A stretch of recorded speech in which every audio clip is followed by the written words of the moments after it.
Look at Canada on a map, and your eye tells you a lie.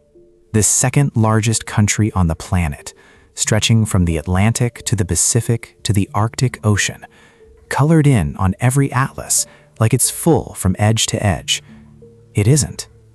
Turn out the lights and look again, at night, from orbit, and the country you thought you knew disappears.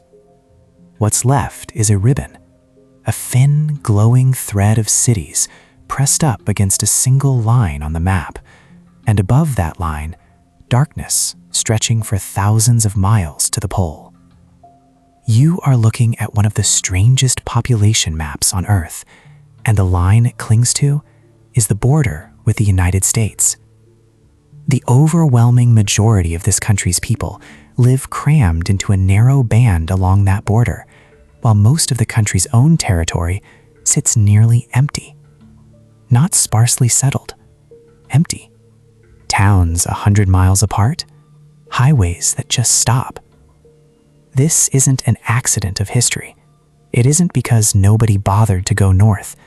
People tried, companies tried, governments tried, and the land itself said no, decade after decade, in 100 different ways. A country that could fit the entire United States inside its northern 2/3 with room to spare has looked at all that space and chosen, almost unanimously, to live somewhere else. So the question worth asking isn't why Canada is so big. It's why, given all that room, nearly everyone chose to squeeze into one thin strip along someone else's border. The answer is written into the rock, the permafrost, and the soil. And once you see it, you can't unsee it on the map again. Start with the rock, because the rock came first. Beneath a huge swath of the country lies something called the Canadian Shield, a slab of exposed granite and ancient bedrock, among the oldest surfaces on Earth, scraped raw by ice sheets that ground back and forth across it for tens of thousands of years. Those glaciers didn't just carve the lakes you see scattered across it like a shattered mirror. They stripped the topsoil clean off and shoved it south, leaving bare stone, thin acidic soil, and endless wetland bogs called muskeg in their place. You can walk for a day up there and never lose sight of exposed granite.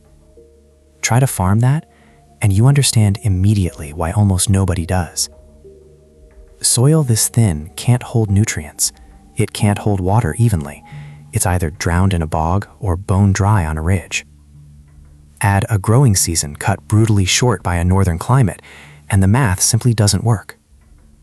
Across the Shield's southern belt, an immense stretch of spruce, pine, and fir takes over instead, covering something like 1/5 of the entire country on its own. Beautiful, valuable for timber, almost useless for growing the crops that feed a population. And that's just the edge of a forest that keeps going far past the Shield, wrapping most of the way around the whole top of the continent. The Shield isn't a barrier you can tunnel through or blast away. It's the ground itself, for the better part of 1 million square miles, quietly refusing to be a breadbasket. And it sits directly between the farmland Canadians actually depend on and everything north of it. A rock wall, a country wide, running for the length of the continent. Keep heading north past the Shield's worst stretches, and the problem doesn't ease up. It gets worse. Eventually, the ground itself stops thawing. This is permafrost, soil, gravel, and rock that stays frozen year-round, sometimes hundreds of feet deep, with only a thin skin on top that softens for a few short weeks each summer. Below that skin, the ground has effectively been solid, ice-cemented stone since before agriculture existed anywhere on the planet. Try to grow anything in it, and the roots hit a wall of ice a few inches down. Try to build on it, and you meet a different kind of nightmare. Put a heated building directly onto frozen ground, and the heat leaks downward, year after year, slowly thawing the permafrost beneath the foundation. The ground that was rock solid starts to sag, buckle, and sink unevenly, building by building. Roads heave and crack. In one territory alone, thawing ground now quietly wrecks something like $50 million of public infrastructure a year. Runways, roads, water systems, all of it undermined by earth that used to be as reliable as concrete. One northern airport spent roughly $300 million rebuilding a runway that kept sinking into the thaw beneath it, replacing pavement with gravel that can be regraded as the ground keeps moving under it. Keep going north past the permafrost belt, and you run out of trees entirely. The boreal forest thins, shrinks, and gives way to Arctic tundra, a flat, treeless expanse of lichen, moss, and low shrub, frozen for most of the year, alive with wildlife, but incapable of feeding a city. This is not marginal land waiting for someone clever to unlock it. This is land that fights back against every conventional use humans have for ground. Here's what that rock and ice actually does to daily life. It cuts the map in half in a way no border ever could. Drive north from most of Canada's major cities, and the paved highway simply ends. Past a certain latitude, permanent roads become the exception, not the rule. More than 50 communities across the Northern Territories and provinces have no year-round road connection to anywhere at all. Something like 56,000 people living beyond the reach of a permanent highway. For most of the year, the only way in or out is by small aircraft, at whatever price that demands for every sack of flour, every replacement part, every visit to a doctor. For a brief window each winter, the deep cold does something remarkable. It freezes lakes and rivers solid enough to drive a loaded transport truck across them, and entire regions build temporary ice roads over that frozen water, hauling in a year's worth of fuel, lumber, and food before the thaw cuts them off again. Picture standing at the edge of one of those roads in February, a plowed lane running straight across a frozen lake, disappearing into spruce on the far shore, the only lifeline this community has to the rest of the country. Altogether, roughly 6,000 kilometers of these roads get rebuilt from scratch every single winter. It is not a backup system. For many towns, it is the only supply line that exists. And that window is shrinking. Warmer winters mean less reliable ice, a shorter safe season, and costlier, riskier resupply for communities that already pay far more for basic goods than anyone in the Southern Ribbon does.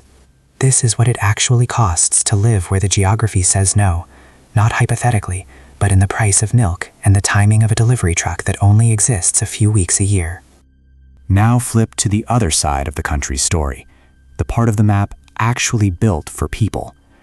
Down along the border, especially where the Great Lakes and the St. Lawrence River carve their way through, the geology does a complete reversal.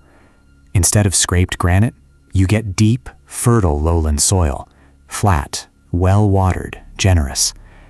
This corridor holds roughly a quarter of the entire country's agricultural capacity, and it isn't a coincidence that it also holds a large share of the entire country's people.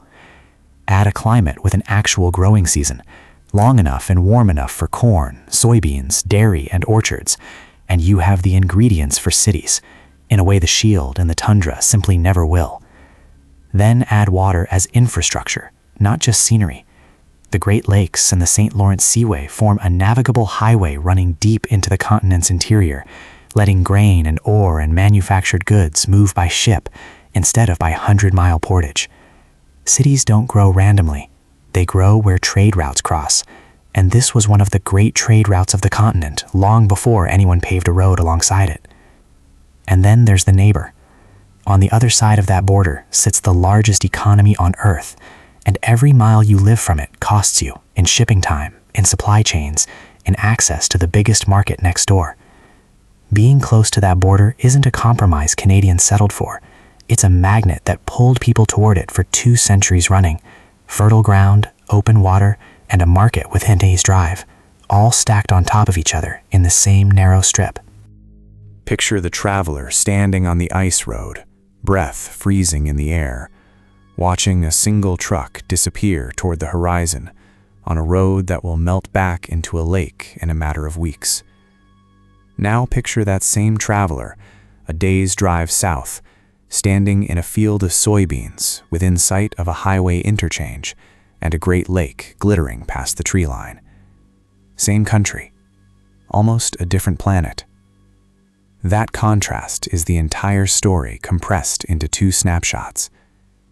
Ask a northern local who has spent a life up there, and they won't call this a hardship story. They'll call it simply how the land dictates the terms. You build where the ground lets you build. You farm where the soil lets you farm. You settle where the frost doesn't own the ground 12 months a year. And when the rock and the ice make so much of the country's northern territory nearly impossible to settle at scale, the population doesn't swing the lowest point into whatever thin ribbon of land will actually support it. That ribbon happens to sit close to one border, not because of politics, not because of choice, really, in the way we usually mean the word, because the alternative was thin soil, permafrost, no roads, and a growing season measured in weeks instead of months.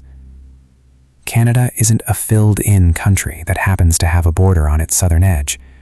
It's a nation-sized strip of arable, temperate, connected land, with an almost unimaginable wilderness stapled to the top of it, inhabited only at the edges, by the people willing to live where the ice roads still work. So the next time you see Canada on a map, colored in edge to edge like every other country, remember what that color is hiding. It is hiding a nation where the overwhelming majority of the population lives pressed into a strip along one border, and where entire provinces and territories to the north sit closer to empty than to full. Not from lack of ambition, but because granite doesn't grow wheat, permafrost doesn't hold a foundation, and a road built on a frozen lake only exists for as long as winter allows it to. The land drew this population map long before any government did. It drew it in bedrock scraped bare by glaciers, in soil too thin to farm, in ground that thaws just enough each summer to swallow a building whole. And it keeps redrawing it every single winter, in the shrinking season of every ice road that dozens of communities still depend on to survive. That's the real story behind the ribbon of light you see from orbit. Not a country that filled in, but a country that found the one strip of land where the geography finally said yes and stayed there. If you want more of the planet's strangest borders, its emptiest corners, and the invisible lines geography draws long before any government does, subscribe to Aerial Earth and come along for the next one.